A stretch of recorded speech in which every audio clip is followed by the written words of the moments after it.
Quarante ans de journalisme, d'information et d'engagement, Walfadjri, c'est vous, c'est nous, c'est l'histoire.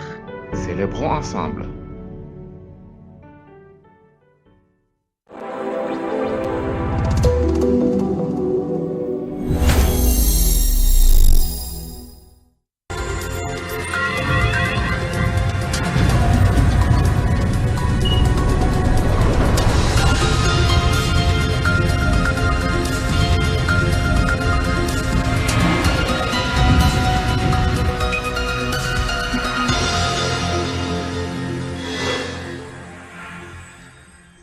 Mesdames et messieurs, bonjour et bienvenue à votre émission Opinion pour ce premier numéro de l'année 2026.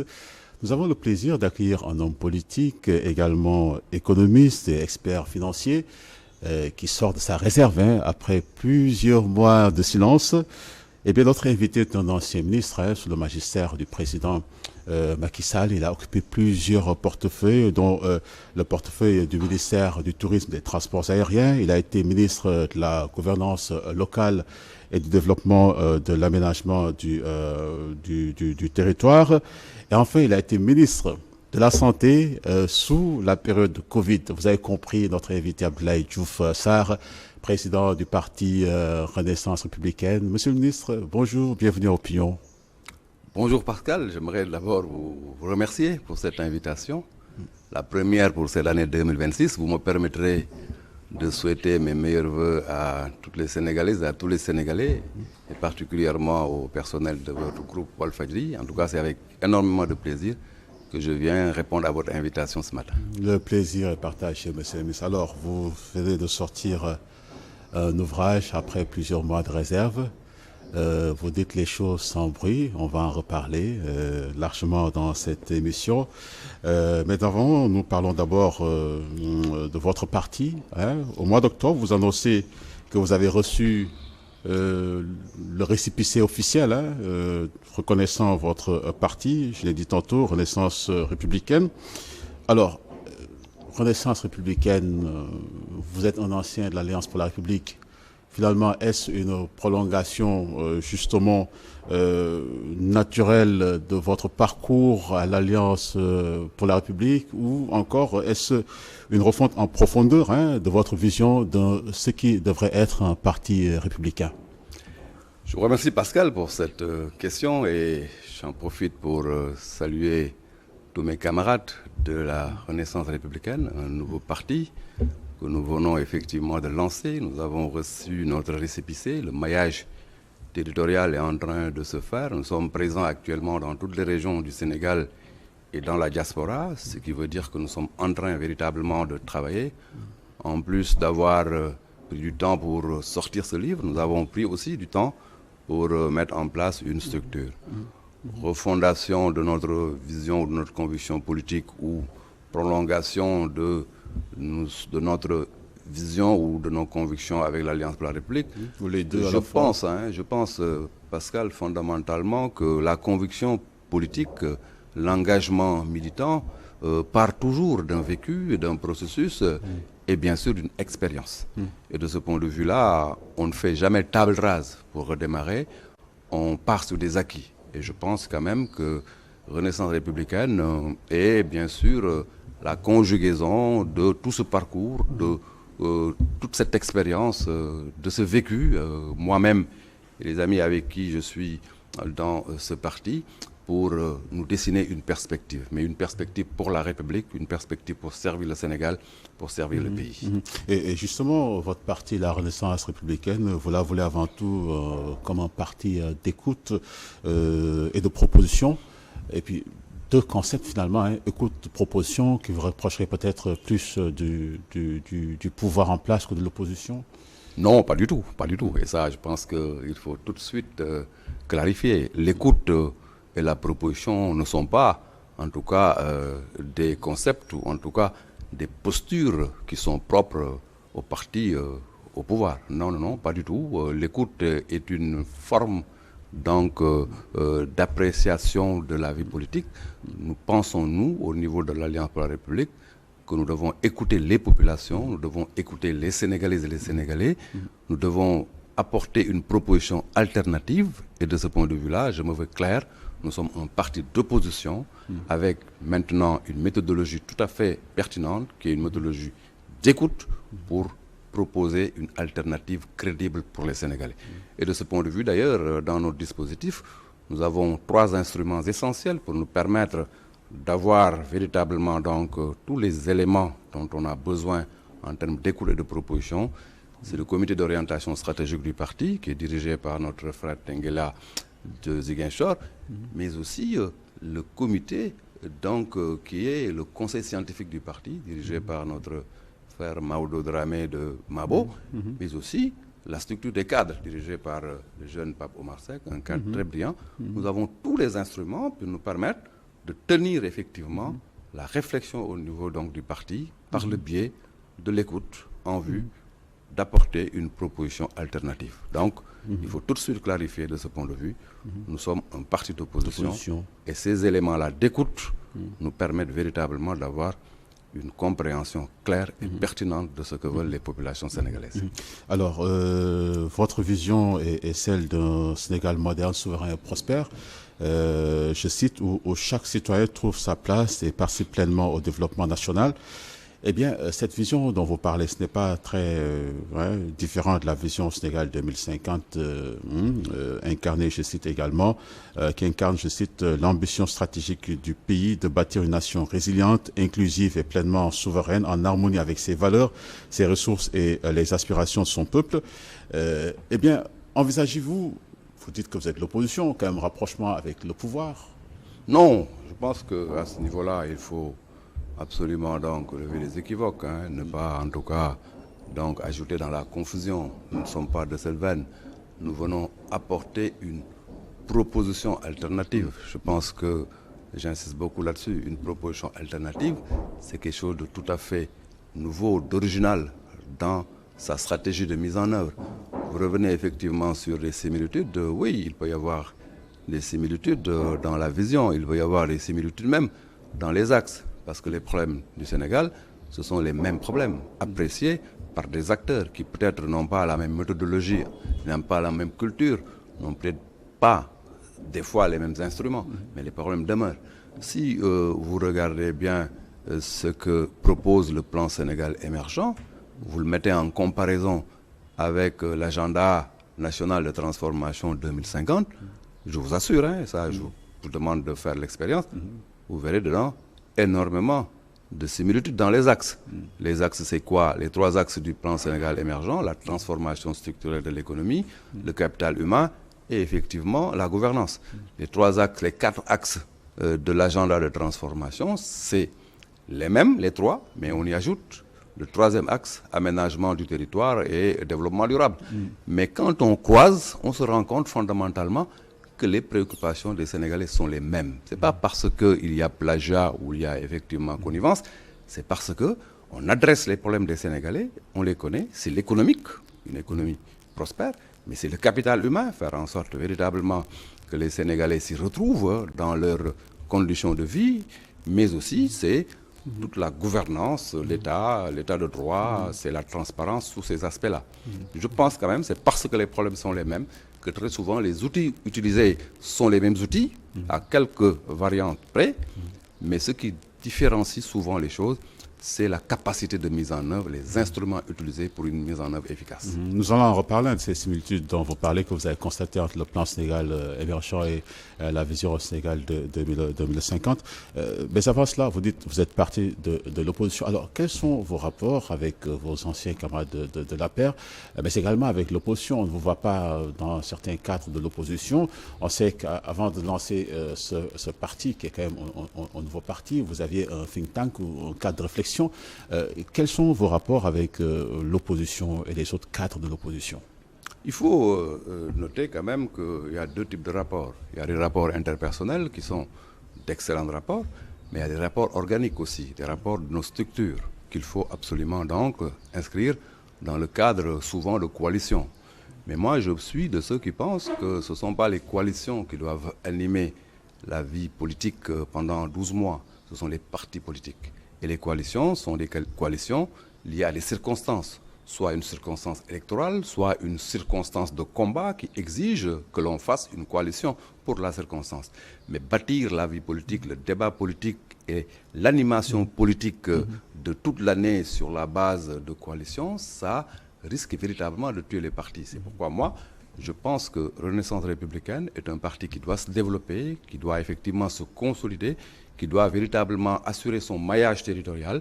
Mais rassurez-vous, j'ai gardé d'excellentes relations avec mes anciens camarades, mais aussi je garde de très bonnes relations avec des responsables qui sont même dans le pouvoir. Parce que fondamentalement, ça c'est des rapports humains, c'est des rapports effectivement de responsables qui n'ont rien à voir maintenant avec les convictions militantes qui sont des convictions de principe sur la base de projets que nous avons.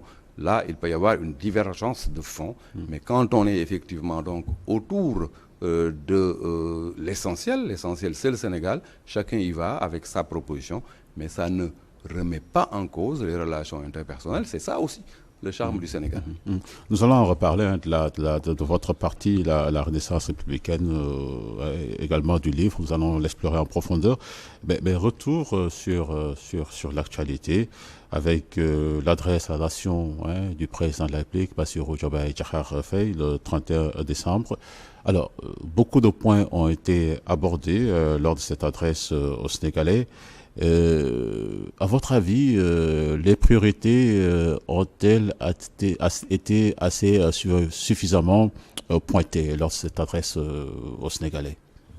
J'ai suivi l'adresse à la nation du président Bassirou Diomaye Faye, qui, de mon point de vue, a adressé beaucoup de questions. Il faut noter quand même qu'il y a une posture qui me paraît être importante, c'est la posture d'homme d'État qui est donc dans une philosophie donc de fédérer, de mettre la nation effectivement au-dessus de tout. Cela me paraît essentiel et ça, on l'a ressenti d'emblée dans ce discours. Autre élément essentiel, le président a aussi évoqué des éléments de bilan, je vais y revenir tout à l'heure, parce que pour moi, c'était un discours du point de vue du bilan assez quantitativiste. On n'est pas allé dans des éléments d'appréciation qualitative du résultat. Quand on aborde des questions comme l'éducation, on aurait aimé savoir tout ce qui a été fait en termes de salles de classe ou autres, quel est l'impact sur les indicateurs qui évaluent les performances au niveau de l'éducation. Quand on parle de la santé, j'aimerais bien effectivement qu'on ne se limite pas simplement à évoquer les 34 postes de santé ouverts et peut-être les ambulances qu'on a mis sur le système. Il fallait peut-être évoquer les choses en termes de résultats donc apportés. Le taux effectivement de mortalité néonatale, l'impact sur donc les maladies non transmissibles comme le cancer, l'impact sur effectivement des indicateurs comme les indicateurs de mortalité et autres. Je pense quand même que le chef de l'État, au lieu de rester sur des paramètres assez quantitativistes, devait nous dire quels sont les résultats en termes donc de qualité apportée dans les différents secteurs. Vous êtes resté sur votre fin. Mais de ce point de vue-là, je suis resté sur ma fin. Un autre aspect quand même que le discours a évoqué, c'est les réformes en vue. Il y a des réformes en vue, on nous a parlé de la Cour constitutionnelle qui devrait normalement remplacer le Conseil constitutionnel, de la CENI, on nous a parlé aussi de la réforme du Code électoral et d'autres réformes encore. De ce point de vue-là, je pense quand même, nous attendons d'avoir les éléments de fond de la réforme, c'est-à-dire quels sont les éléments qui vont effectivement donc bouger. Est-ce que nous allons vers quelque chose de consolidant par rapport à l'état actuel de notre démocratie et son évolution, ou est-ce que nous allons vers quelque chose de déconsolidant, donc qui va éventuellement remettre en cause des acquis démocratiques importants? J'espère que ce ne sera pas le cas. Et dans tous les cas de figure, nous attendons effectivement de ce point de vue-là qu'il y ait plus de précision sur les réformes attendues. Il me semble important que si nous devons sur ces aspects-là toucher le fond de la Constitution, je préconise qu'on n'hésite pas à faire passer certains textes par la voix du peuple.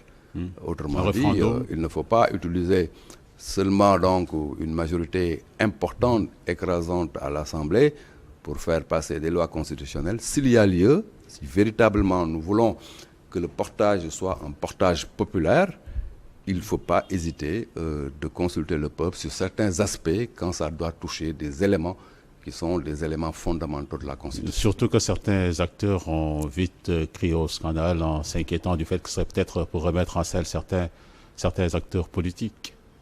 Je pense quand même que dans notre pays, on a toujours eu des évolutions constitutionnelles. Et chaque évolution constitutionnelle a été précédée par un débat politique. Ça, je pense que ça ne manquera pas. Dans tous les cas de figure, ce qui est important, c'est que l'on pose la question sur la table, que le débat politique et le débat social, effectivement, donc, soient bien organisés pour qu'on puisse savoir réellement à quoi servent donc, ces réformes. Et ce sont des réformes qui font avancer le Sénégal et qui nous honorent à la face du monde, parce que ce sont des réformes qui sont taillées sur mesure. Si c'est des réformes taillées sur mesure, je suis persuadé que ça ne passera pas, parce que le Sénégal, de mon point de vue, a atteint quand même un point irréversible en termes donc d'acquis et de progression démocratique. Alors, le président de la République qui décide de faire l'année 2026 l'année de l'emploi, mais également de l'économie sociale et solidaire, il annonce également que cette année sera celle de la relance effective de l'investissement public. Vous parlez tout à l'heure du bilan. Alors, quelle lecture en faites-vous?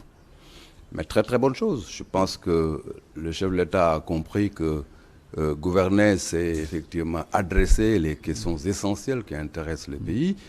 Et notre économie, pour être utile et utilitaire, doit être orientée emploi. Dans le programme de Renaissance républicaine, notre option, c'est d'orienter toutes les politiques publiques vers l'emploi, et notamment l'emploi des jeunes.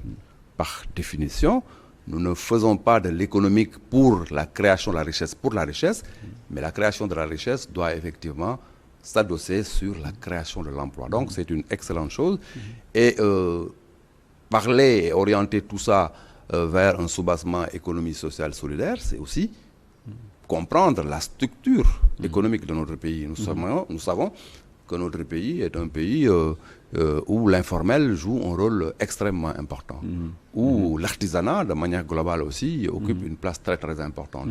Si il faut adresser la question de l'emploi, de mon point de vue, il faut absolument donner une priorité à l'artisanat de manière générale, mais aussi au secteur informel. Donc cela me paraît important de lier effectivement donc la création d'emplois au développement de l'économie sociale solidaire. Tout cela maintenant, c'est important, comprendre que ça doit être derrière un effort public important. Et cet effort public, c'est l'investissement de l'État. L'investissement doit booster effectivement donc l'activité. Et sans investissement, il n'y a pas de croissance. Sans croissance, il n'y a pas de création d'emplois. Et de ce point de vue-là, je suis vraiment admiratif de la position prise à ce niveau. Il faut absolument orienter l'investissement pour que cet investissement-là booste la croissance et cette croissance soutienne l'emploi et par conséquent donc le développement du Sénégal. Très important, surtout que 2025 a été une année particulièrement difficile sur le plan économique et social, une année de résilience, et on va le dire comme ça. La cause, l'affaire de la dette dite cachée que le gouvernement a révélée par la voix du Premier ministre Ousmane Sonko, qui annonce plus de 4200 milliards de francs CFA de dettes cachées. L'annonce a été faite au mois de septembre 2024, une situation lourde de conséquences économiques. Comment est-ce que vous avez apprécié cette sortie, ces conséquences de la résilience du gouvernement? Deux niveaux d'appréciation de ce débat sur la dette cachée. Au niveau d'appréciation assez sceptique, un scepticisme vraiment donc, qui m'a beaucoup animé. Et c'est dû vraiment à une interrogation très profonde. Je me suis posé beaucoup de questions. Comment une institution aussi importante que le Fonds monétaire international, la première institution financière en termes donc de maîtrise des finances publiques et de la finance internationale, qui a une expertise avérée. Comment pendant 12 ans, cette institution a pu effectivement ignorer des techniques, une méthodologie, un système d'enregistrement et des mécanismes utilisés par l'État du Sénégal jusqu'à ce que, maintenant, a posteriori, que cette institution vienne constater qu'il y a effectivement des cachés. Je suis assez sceptique de ce point de vue-là. C'est pourquoi je suis de ceux qui pensent que certainement il y avait des méthodes, une ingénierie financière, une approche technique de concert avec ces experts-là, et qui à la fin, parce que le nouveau régime a crié au scandale de la dette cachée, a été apprécié a posteriori comme étant effectivement des méthodes non orthodoxes. Je suis assez sceptique de ce point de vue. Il faut parler du FMI, il faut impliquer aussi peut-être la BCEAO. Je pense honnêtement que le Sénégal, dans la gestion financière de la dette, n'était pas seul, et je ne pense pas que ces experts du FMI et de la BCEAO pouvaient ignorer la technique ou les méthodes ou l'ingénierie financière utilisées par le Sénégal. Je ne pense pas que ce soit véritablement donc une affaire de dette cachée avec une intention de dissimuler. Je pense quand même que quelque part il y avait de la bonne foi. Maintenant, par rapport à la déclaration du Premier ministre, je n'aurais pas effectivement eu cette posture. Vous savez pourquoi? Parce que s'il s'agissait simplement de relations entre le Sénégal et les institutions financières, de relations entre le Sénégal et les partenaires techniques et financiers, ça pouvait éventuellement se régler autour d'une table, après une évaluation exhaustive de la réalité des finances publiques sénégalaises. Mais ça va au-delà. Il s'agit effectivement de comportement dans les marchés financiers. Et le marché financier international, par définition, on ne sait pas où il est. On ne sait pas effectivement quels sont les déterminants, quels sont les éléments effectivement qui, bien entendu, font bouger le marché. Et ces marchés financiers-là bougent sur deux critères fondamentalement. Le marché se dit, est-ce que c'est rentable d'aller avec le Sénégal? Si c'est rentable, j'y vais. Mais il y a une autre question que le marché se pose, est-ce que c'est risqué d'aller avec le Sénégal? Et de ce point de vue-là, en se comportant de cette manière, même si le Sénégal est intéressant du point de vue de la rentabilité, le Sénégal devient risqué. Et si le Sénégal est risqué, le marché freine. Et c'est ça qui nous est arrivé. Et si le marché freine, le marché s'adresse au Fonds monétaire international pour dire, on me dit que le Sénégal est risqué, et qui l'a dit, ce sont les autorités sénégalaises même qui ont dit que c'est risqué, qu'est-ce que je fais? Et le FMI, de ce point de vue-là, est obligé aussi d'être assez regardant, parce que c'est le gendarme de la finance internationale, tout le monde l'écoute, et le FMI est obligé, de ce point de vue-là, d'y regarder avant, effectivement, donc de donner cutus pour rassurer les marchés, pour que les marchés reviennent au Sénégal. Vous voyez donc, à la place du Premier ministre, je n'aurais pas réagi comme ça. Ça a été, de mon point de vue, une réaction assez politicienne qui devait normalement ne pas être, parce que dans des circonstances comme ça, quand on gère un État, on prend le recul qu'il faut pour donc mesurer toutes les conséquences des actes donc, que nous posons. L'objectif était surtout politique, on sait, hein, vous l'avez dit, vous avez parlé du FMI, conséquence, pas de programme depuis lors entre le Sénégal et le FMI, alors que près de 2000 milliards, 1600 voire 1800 milliards étaient positionnés juste avant cette annonce.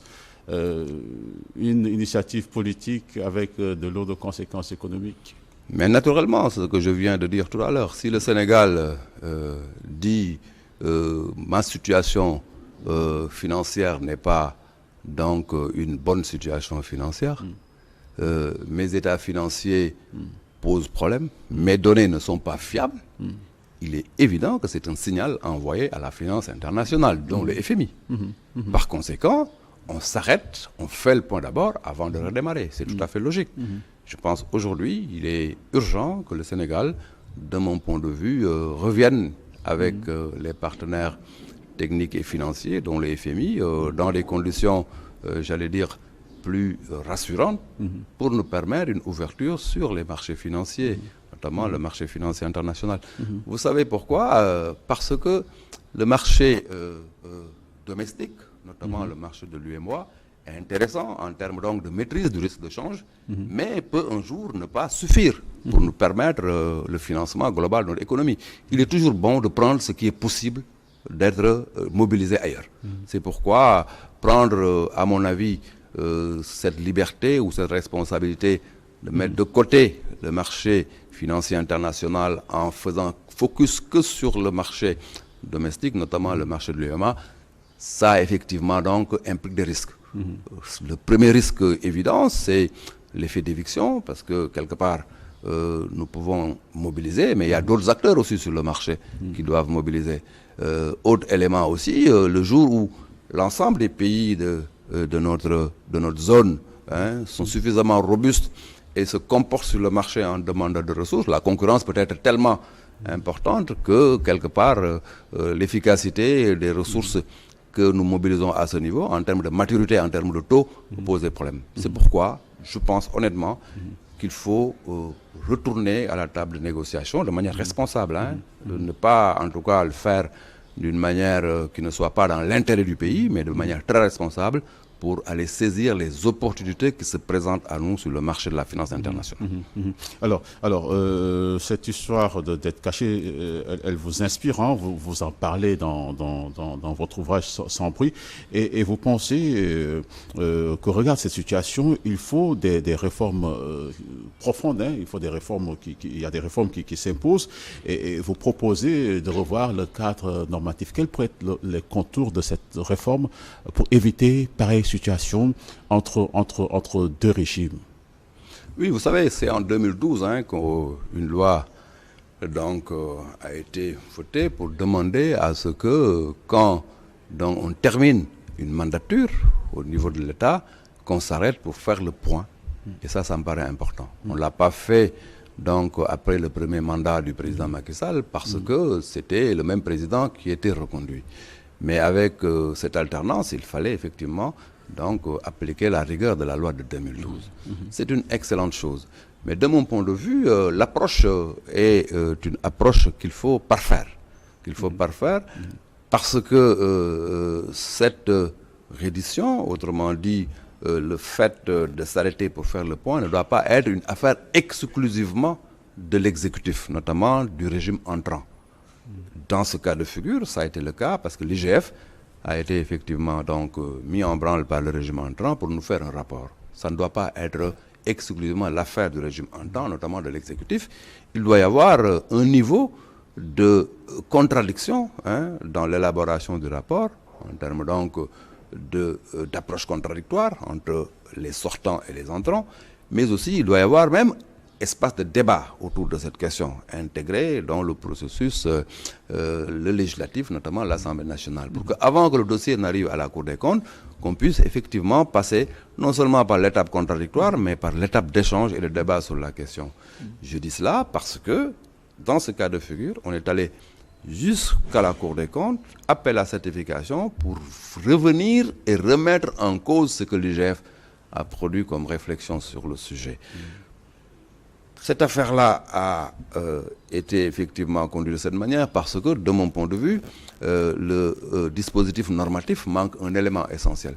Manque l'élément décret d'application de la loi de 2012. Il faut qu'il y ait un décret d'application qui nous dise comment, en tout cas, faire cet état des lieux dans le cadre, effectivement, d'un changement de régime. Et que ce décret détaille de manière très claire la méthodologie, les étapes, la forme, etc. Je pense que cela manque et je suis persuadé que nous allons, de ce point de vue-là, donc parfaire ce texte pour que ce soit un texte qui ne soit pas conflictuel. Alors, Monsieur le ministre, l'une des conséquences de cette affaire de dette cachée, c'est justement une situation économique difficile, nous l'avons vu, que nous avons subi en 2025. Il a fallu beaucoup de résilience et le gouvernement a dû mettre en place le plan de résilience économique et sociale. Quelle lecture, vous êtes un financier, vous êtes économiste, quelle lecture faites-vous de ce plan? Oui, quand il y a une situation financière, économique, budgétaire, en tout cas quand il y a crise, il faut absolument prendre des décisions, il faut apporter des solutions. Et face à une situation, la situation que nous avons connue, l'État a proposé un plan de redressement économique et social. Je me pose 3 questions, et ces 3 questions qui interpellent et qui me permettent aussi d'apporter des propositions. Les 3 questions que je me pose, c'est que est-ce que ce plan a été concocté pour régler une question budgétaire? Est-ce que le plan a été concocté pour régler une question économique? Ou est-ce que c'était un plan juste pour régler la question de la dette ou de l'endettement?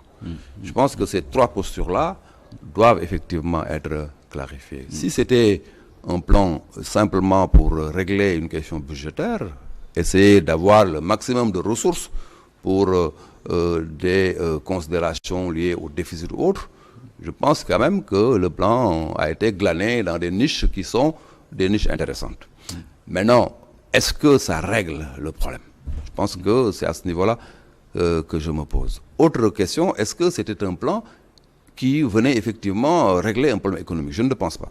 Je ne le pense pas. Pourquoi? Parce que quand on adresse des questions économiques par le biais d'un plan, on adresse effectivement des questions liées à l'emploi, liées à l'inflation, liées effectivement donc à la croissance, liées à des éléments importants qui structurent l'économie. Mais le plan, en aucun moment, ne fait de simulation par rapport à l'incidence de l'ensemble de ces ressources mobilisées sur des paramètres qui sont des paramètres économiques. Donc, je ne pense pas, en tout cas, que le plan soit un plan économique. Autre élément, est-ce que c'était un plan pour véritablement résorber l'endettement ou pour régler la question de la dette dans un contexte de dette dite cachée? Je ne pense pas que dans des situations comme ça, un plan de cette nature soit le meilleur instrument pour trouver une solution durable.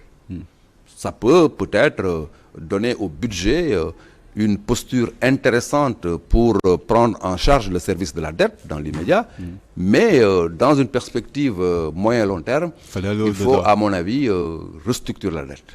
Il faut oser restructurer la dette. Et malgré tous les risques, je pense qu'on est en train de diaboliser la restructuration, alors que ce n'est pas le cas. Restructurer, c'est se remettre autour d'une table avec les partenaires financiers, les créanciers, se remettre autour d'une table, discuter maturité, discuter taux, discuter effectivement, j'allais dire, réorganisation donc des stocks pour que l'État soit plus à même de soutenir effectivement son endettement. Mais quand on parle de restructuration, des fois, on en parle d'une manière tellement ésotérique qu'on peut avoir l'impression que c'est la catastrophe. Non, je veux parler de la Grèce. Non, mais chaque État aborde sa restructuration avec, bien entendu, une dose importante de souveraineté. Le Sénégal, de mon point de vue, ne perdait rien à se remettre autour d'une table avec les partenaires pour discuter honnêtement donc de la soutenabilité à moyen et long terme de sa dette pour nous permettre véritablement j'allais dire, renouer avec la confiance des marchés de manière générale. Cela me semble important.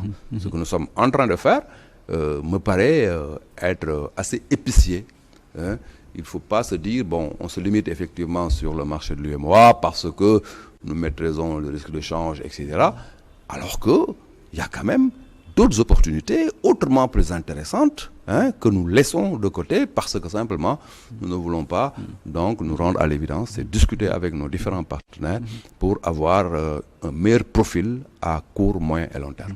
Nous allons faire le link entre cette situation que le Sénégal traverse et votre livre, je rappelle Sans bruit, parce que vous en parlez de cette situation et surtout aussi du duo au sommet de l'État, le président Bassirou Diomaye Diakhar Faye et le Premier ministre Ousmane Sonko. Après 2 ans au pouvoir du duo, quelles sont vos appréciations? Parce que dans le livre, vous en parlez à la page 123, vous parlez notamment, vous dites que vous n'avez noté aucun chamboulement stratégique entre le plan Sénégal émergent et l'agenda national de transformation Sénégal Horizon 2050.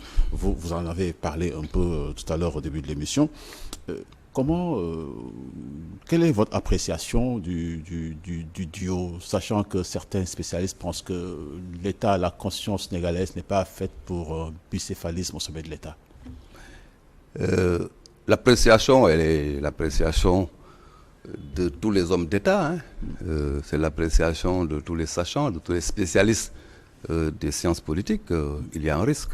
Et je dis dans le livre que le duo, effectivement, est un véritable laboratoire, hein. Nous vivons un véritable laboratoire en sciences politiques. Je suis de ceux qui pronostiquent que ça ne marchera pas, parce qu'il ne peut pas y avoir de bicéphalisme quand il faut effectivement donc aborder les questions de l'État dans un régime tel que le nôtre. Je pense quand même que c'est une question, une situation qu'on va dépasser rapidement, parce que ce qui se passe au niveau donc du parti au pouvoir ne doit pas affaiblir les institutions et surtout ne doit pas affaiblir effectivement donc la clé de voûte des institutions. Et malheureusement, c'est ce que nous constatons. Maintenant, entre le plan Sénégal émergent et l'agenda national de transformation, je l'ai dit au début de l'émission, en tout cas, j'ai lu tous les deux documents. J'ai lu le plan Sénégal émergent, ça c'est évident, mais j'ai lu aussi l'agenda national de transformation. J'ai lu aussi la stratégie nationale de développement. J'ai lu tous les documents produits par l'actuel régime parce qu'il s'agit de mon pays et je suis concerné. Ce que je constate en termes d'axe, l'axe premier de l'agenda, c'est l'économie, la prospérité de l'économie. Ensuite, il y a quoi? Il y a le capital humain. Ensuite, il y a l'aménagement du territoire et le développement durable. Et ensuite, des questions de gouvernance. Mais c'est les trois axes du PSE. Le seul axe qu'ils ont augmenté, c'est l'aménagement du territoire et le développement durable, alors que le PSE intègre cet axe-là dans la transformation structurelle de l'économie.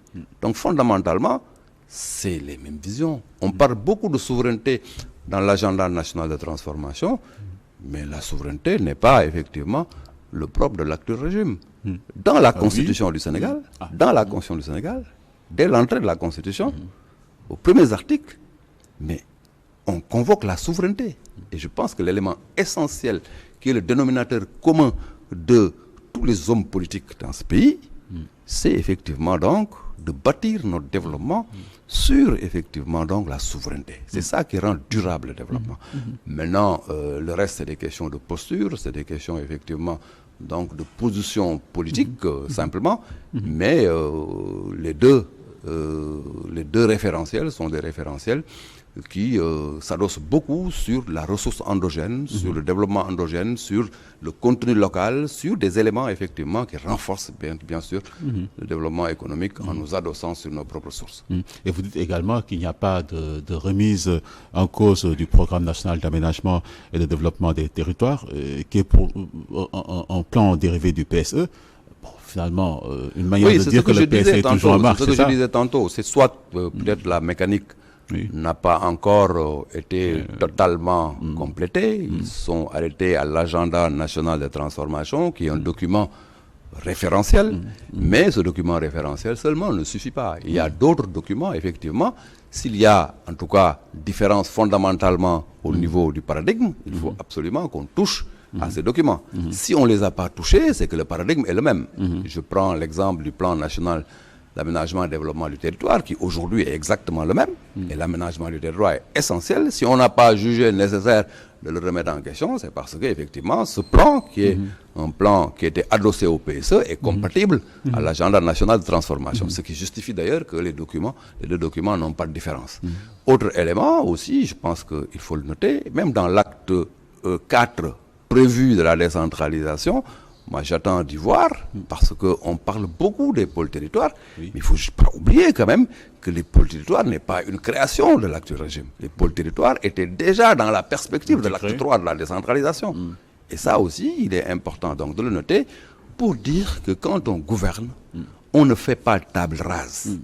On part d'éléments qui sont là et on essaie effectivement d'évoluer, d'apporter des éléments nouveaux. Quand on gouverne, il faut savoir qu'il y a un socle qu'on ne peut pas effectivement remettre en cause totalement. Et moi, je comprends parfaitement que l'on garde le plan national d'aménagement du territoire. Je comprends parfaitement qu'on consolide les pôles territoires pour mieux les améliorer. Je comprends parfaitement effectivement que l'ensemble des, comment dirais-je encore, projets qu'on avait trouvés ici, qu'on les garde et qu'on essaie de les finir.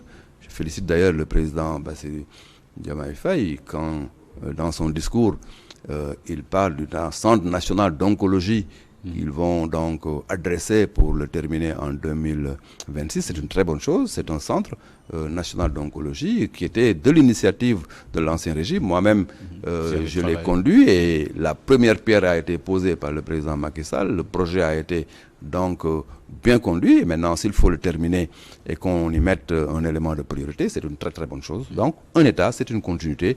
On n'est pas dans des logiques de faire table rase pour redémarrer. Et je constate, de ce point de vue-là, que les choses sont en train de se faire sur le socle de ce qui a été fait.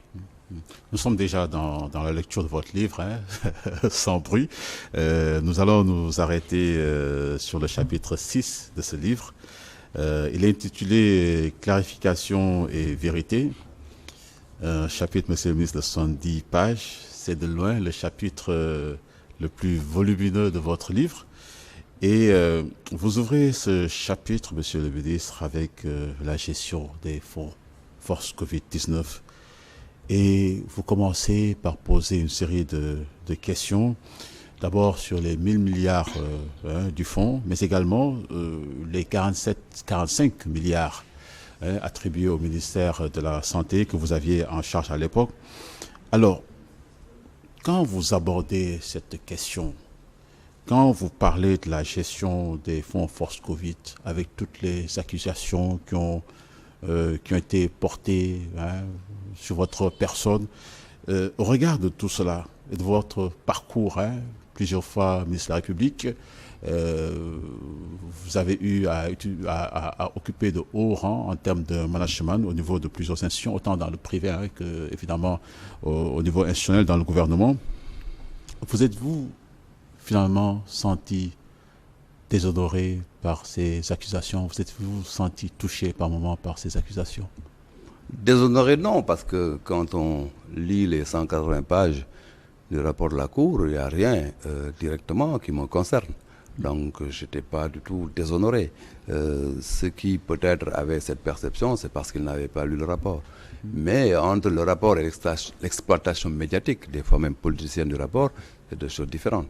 C'est pourquoi j'ai jugé quand même nécessaire de faire ce chapitre sur clarification et vérité. Pas pour revenir sur des éléments du rapport, parce que les rapports, de ce point de vue-là, le rapport est très clair.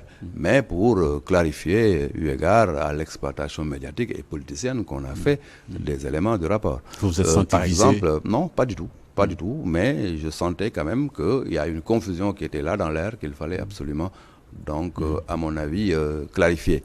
Par exemple, beaucoup de Sénégalais pensent que le financement de la riposte Covid est un financement santé, orienté santé. Non, le financement qui a été demandé de l'ordre de 1000 milliards était destiné à la résilience économique. Parce que si on ne faisait rien au plan économique, notre croissance allait complètement chuter. À la limite, on allait entrer dans une phase de récession terrible. Et l'État ne pouvait pas croiser les bras à ne rien faire. C'est pourquoi on a fait un plan de résilience économique pour éviter que la croissance ne s'écrase. Et ça, les Sénégalais devaient effectivement le comprendre. 1000 milliards étaient destinés à ça, au redressement, au soutien des entreprises, soutien des ménages, soutien de l'approvisionnement, etc. Mais il y avait une partie, donc 45 milliards, qui était destinée au système de santé. Les Sénégalais n'avaient pas cette perception des choses. Donc, clarification et vérité, pas par rapport à ce qui est dans le rapport, parce que ce qui est dans le rapport est extrêmement clair, mais par rapport à l'exploitation médiatique assez confuse et l'exploitation politicienne assez pernicieuse qu'on avait fait de ce dossier. Pour vous atteindre, évidemment. Je ne sais pas. Je ne sais pas. Je ne sais pas si c'est pour m'atteindre ou non, mais il était important qu'avec le recul, que j'apporte des éléments de clarification pour les générations futures. C'est extrêmement important. Peut-être en tant que ministre de la Santé à l'époque, c'est peut-être le coupable parfait dans la gestion des 1000 milliards. Vous n'avez mais pas je eu peux ce pas. sentiment Moi, je n'aborde jamais les choses de cette manière, mais dans tous les cas de figure, l'exploitation qu'on avait fait de ce rapport, qui était assez claire, me paraissait très curieuse et je devais, dans une circonstance comme celle-là, par le biais d'un livre, apporter des éléments afin que nul n'en ignore. Alors, à la page 164, monsieur le ministre, vous révélez un côté qu'on ne vous connaît certainement pas beaucoup en tant qu'homme d'État, vous révélez quand même le côté humain qui peut se cacher derrière l'armure d'un homme d'État. Hein, vous en parlez, vous dites, suite au matraquage des médias, finalement, vous dites, je vous cite, une vérité objective s'effaçait peu à peu sous les effets d'un récit médiatique construit à rebours du réel. Le poids du soupçon, même infondé, devenait plus lourd que celui de l'innocence prouvée. L'opinion mal informée finissait par confondre visibilité et culpabilité. Vous en parlez tout à l'heure. Et vous dites, et le doute m'envahit. Des moments d'interrogation, de remise en question, peut-être des moments d'isolement au-delà de la présence physique des gens, mais on se sent peut-être seul face à l'histoire. Mais oui, dans les circonstances comme ça, il y a des moments de solitude. Hein. Il y a des moments de solitude de manière inévitable. Hein. Et il y a des moments aussi où on ne pense même pas à soi-même. On pense effectivement à l'autre. On pense effectivement à la famille, on pense aux enfants, on pense effectivement à toutes les personnes qui nous aiment bien et qui, certainement, dans le secret de leur conscience, sont aussi en train de s'interroger ou de douter. Même si, à notre niveau, ça peut paraître extrêmement clair par la connaissance technique du dossier qu'on a, mais on n'a jamais donc une maîtrise parfaite de ce que ça fait au niveau, effectivement, de son entourage et particulièrement de la famille. Oui, on est des fois dans cette solitude, mais quand on aborde la gestion publique, quand on aborde l'État, il faut aussi se dire que des situations comme ça ne peuvent pas manquer. C'est des situations de responsabilité où tout homme public, tout homme d'État doit effectivement se préparer à gérer de telles situations, mais avec responsabilité, avec courage. Et là, vous vous mettez à relire le rapport pour voir... Mais oui, bien sûr, ce rapport, je l'ai lu et relu. Je l'ai lu et relu, et je dis dans le livre qu'à chaque fois d'ailleurs qu'une interprétation sortait dans un journal, moi mon réflexe c'est de dire mais il faut que je regarde le rapport.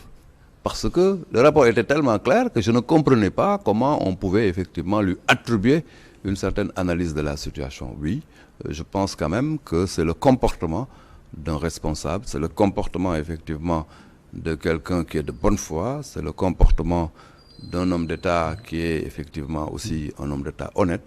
C'est pourquoi je me suis dit, in fine, je dois à la postérité et aux contemporains aussi, donc de coucher tout cela dans un livre que j'ai voulu responsable, que j'ai voulu serein, que j'ai voulu effectivement sans bruit. Et j'ai écrit donc ce livre, qui ne traite pas seulement d'ailleurs de la question liée à la pandémie, mais qui traite de tout mon parcours. Oui. Parce que Abdoulaye Diouf Sarr n'est pas descendu effectivement du ciel. Il vient effectivement d'un milieu donc bien identifié. Lébou et Kayor. Et ça, je l'assume, hein, parce que je suis de Yoff, mais aussi je suis de Risso. Risso, c'est dans le Kayor, juste après Ngaï Mekhe. Et je suis aussi un enfant de deux cultures qui sont des cultures de dignité. C'est pourquoi je ne pouvais pas me permettre de laisser une telle occasion sortir un livre pour que demain, les générations futures puissent effectivement donc apprécier ce qui s'est passé à la lumière de tout ce qui s'est dit, mais aussi à la lumière de ce que j'ai moi-même dit. Alors, vous avez parlé de cet isolement dans ce livre, un isolement dont on se rappelle aussi avec notre homme d'État, je vais citer l'ancien président de la République, Macky Sall. Il en parle de cet isolement des hommes quand même qui ont occupé de hautes responsabilités. Ce vide dont vous parlez, ce type d'isolement, un peu similaire à celui du président Macky Sall, il en parle dans son ouvrage L'Afrique au cœur, ou à un moment où on se retrouve finalement tout seul. Mais bien sûr, bien sûr Pascal, c'est la vérité. Cet isolement-là, c'est connu de tous les hommes d'État. Il arrive des moments où des décisions importantes, ou des situations particulières où on est presque seul. Je ne vais pas dire qu'on est tout seul, parce qu'il y a des gens qui seront toujours là autour, mais on est presque seul. J'ai lu aussi les mémoires du président Abdou Diouf, que je salue au passage, qui, dans ses mémoires aussi, nous parle de cette solitude, des fois dans certaines circonstances. Le président Macky Sall en parle peut-être même que le président actuel vit aussi des moments comme ça, mais on est seul, mais on n'est pas totalement seul. C'est pourquoi d'ailleurs à la page 23 du livre, j'ai quand même tenu à sortir un témoignage. Et je ne sais pas si le format de votre émission me le permet, mais j'aimerais bien lire ce témoignage. Oui, nous sommes presque à la fin de 223. 223. Oui. 223 du livre, je l'ai appelé témoignage. Témoignage, j'ai dit à mes enfants, à mes épouses, silencieux dans la tempête. Oui, vous avez essayé de les protéger. Hein. Donc, je recommande aux hommes d'État, de manière générale, à ceux qui gèrent des fonctions publiques, de lire la page 223 de mon ouvrage et de comprendre que dans certaines circonstances, ce sont les enfants et les épouses qui, en tout cas, sont dans une situation où ils ne vous lâcheront jamais. En tout cas, moi, en ce qui me concerne, mes enfants et mes épouses ont toujours été là et ont couru en moi et m'ont accompagné jusqu'à la fin. C'est important. Nous sommes pratiquement à la fin de cette émission, mais nous ne pouvons pas ne pas parler peut-être des moments de regret.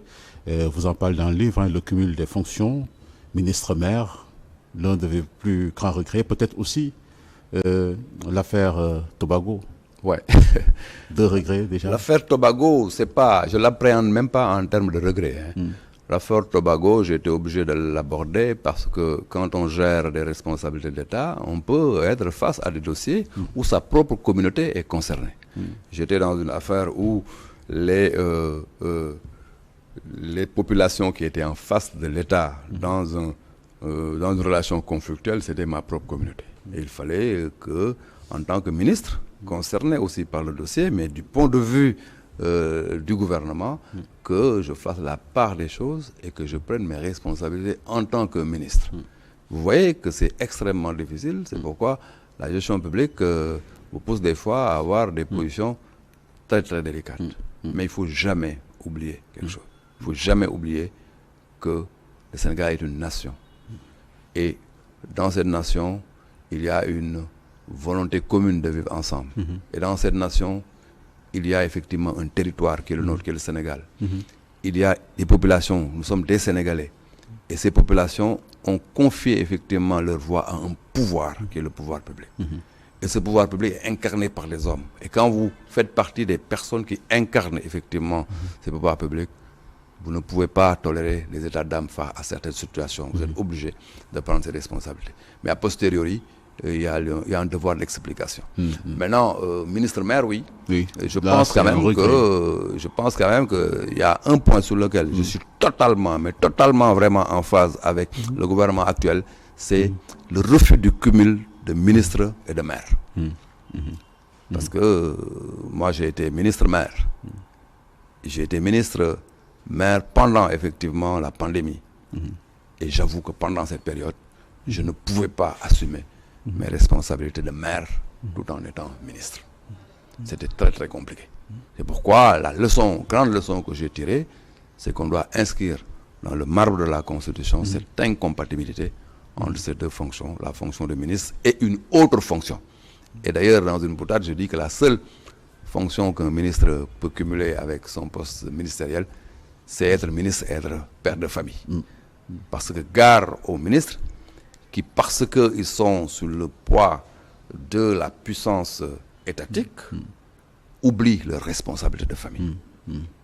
C'est en réalité des responsabilités qu'il ne faut jamais oublier. Parce que les conséquences que cela crée après chez les enfants, ce sont des conséquences indélébiles. Pourquoi il faut toujours équilibrer entre sa fonction gouvernementale et sa responsabilité parentale.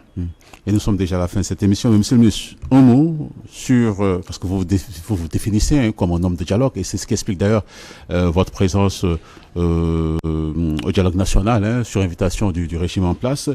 Mais à ce niveau, vous préconisez qu'il faut des réformes, notamment une proposition de loi d'orientation pour le processus du dialogue national. 1 minute. Oui, Pascal, ça me paraît important. Le dialogue a été institutionnalisé comme étant effectivement donc un élément de notre patrimoine institutionnel. Et une journée a été dédiée, journée du dialogue. Je félicite l'actuel président d'avoir reconduit cette journée et d'être dans la veine de cette logique du dialogue. Mais il ne faut pas que les Sénégalais perçoivent le dialogue comme étant le dialogue du président de la République ou le dialogue du régime en place. Ça doit être le dialogue du pays. C'est pourquoi moi, je propose qu'il y ait une loi d'orientation qui définit le cadre global du dialogue, la méthodologie du dialogue et les objectifs, les résultats attendus du dialogue. Ça me paraît important. C'est de cette manière seulement que les populations vont s'approprier le dialogue, les partis d'opposition vont s'approprier le dialogue, le secteur privé, la société civile, etc. Mais qu'on ne regarde pas seulement le dialogue comme le dialogue du président de la République et que, en fonction des états d'âme ou des relations ponctuelles qu'on a avec l'autorité, on décide de venir ou de ne pas venir. Monsieur le ministre, bon, merci. 52 minutes pour parcourir ce que vous avez dit sans bruit, ce n'était pas évident. On a essayé d'aborder les points essentiels, mais également l'actualité. Parce que ce livre, il retrace, c'est vraiment un livre témoignage qui retrace votre engagement au service de l'État, pas uniquement du point de vue public et institutionnel, mais également du point de vue privé. Merci d'avoir répondu à notre invitation, Monsieur le ministre. Je vous remercie Pascal et je remercie aussi toute votre équipe et j'espère que ce livre va effectivement servir aux décideurs actuels et à venir. Merci. Mesdames et messieurs, merci. Opinion, premier numéro 2026, c'est fini. À dimanche prochain. Au revoir. Merci beaucoup.